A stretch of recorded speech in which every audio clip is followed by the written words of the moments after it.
ആധുനിക ചിത്രകലയിലെ കരുത്തുറ്റ Indian സാന്നിധ്യമായിരുന്നു ചിത്രകാരി TK. Padmini.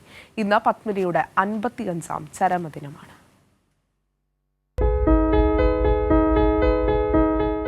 Ponnani താലൂക്കിലെ കടാഞ്ചേരിയിൽ നിന്ന് ചിത്രകല പഠിക്കാൻ 1961 ഒരു പെൺകുട്ടി മദ്രാസിൽ പോകണം എന്ന് ആവശ്യം പറഞ്ഞപ്പോൾ മലപ്പുറത്തെ ആ സാധാരണ തറവാട്ടിലെ എല്ലാവരും ഒന്ന് ഞെട്ടി. കൗമാരക്കാരിയായ പെൺകുട്ടി അന്യദേശത്ത് അപരിചിതമായ സാഹചര്യത്തിൽ മികച്ച ഭാവി ഉറപ്പില്ലാത്ത കോഴ്സ് പഠിക്കണമെന്ന ആഗ്രഹം പറയുമ്പോൾ കുടുംബങ്ങൾ ഞെട്ടുന്നത് സ്വാഭാവികം. എങ്കിലും പലരുടെയും എതിർപ്പുകളെ അതിജീവിച്ചുകൊണ്ട് പത്മിനി ആ ആഗ്രഹം സാധിച്ചെടുത്തു.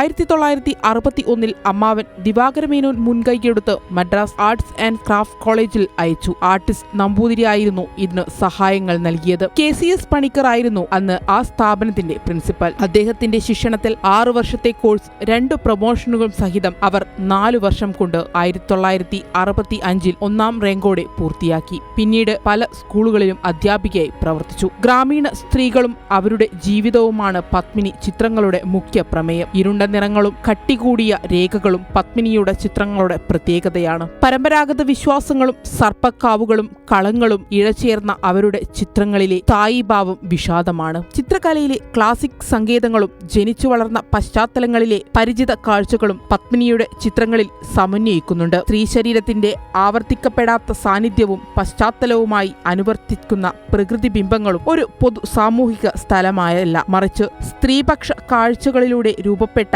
ഒരു സ്വയം പ്രഖ്യാപിത സ്വതന്ത്ര ദൃശ്യ വ്യവഹാരമായാണ് പത്മിനിയുടെ ചിത്രങ്ങളിൽ എത്തുന്നത്. പട്ടം പറപ്പിക്കുന്ന പെൺകുട്ടി, നീലനദി, ധ്യാനം, നിലാവ്, desire, dawn, woman, cloth, burial ground, portrait എന്നിവ പത്മിനിയുടെ ചിത്രങ്ങളിൽ ചിലതാണ്. കലയിൽ എന്ന പോലെ ജീവിതത്തിലും പത്മിനി ആഡംബരങ്ങളിൽ വിശ്വസിച്ചിരുന്നില്ല. ദൃഢമായ ആത്മാർത്ഥതയും ലാളിത്യവും അളന്നു തിട്ടപ്പെടുത്തിയ സംസാരവും ജീവിതത്തിലും കലയിലും പത്മിനിയുടെ സ്വത്തുക്കളായിരുന്നു. തന്റെ നാടും സംസ്കാരവുമായി അടുത്തിടപഴകിയ എല്ലാത്തിനെയും പത്മിനി ഇഷ്ടപ്പെട്ടു. 1969 മെയ് 11 29ാം വയസ്സിൽ പ്രസവ സംബന്ധമായ അസുഖത്തെ തുടർന്ന് പത്മിനിയും കുഞ്ഞും അന്തരിച്ചു. കലയെക്കുറിച്ചുള്ള വാഗ്വാദങ്ങളിൽ വലിയ താല്പര്യം കാണിക്കാതെ സമാധാനത്തോടെ ജീവിക്കാൻ പത്മിനി ഇഷ്ടപ്പെട്ടത്. പ്രിയപ്പെട്ട കലാകാരിയുടെ ചിത്രങ്ങളിലൂടെ മരിക്കാത്ത ഓർമ്മകളുമായി ഇന്നും പത്മിനി ജീവിക്കുന്നു.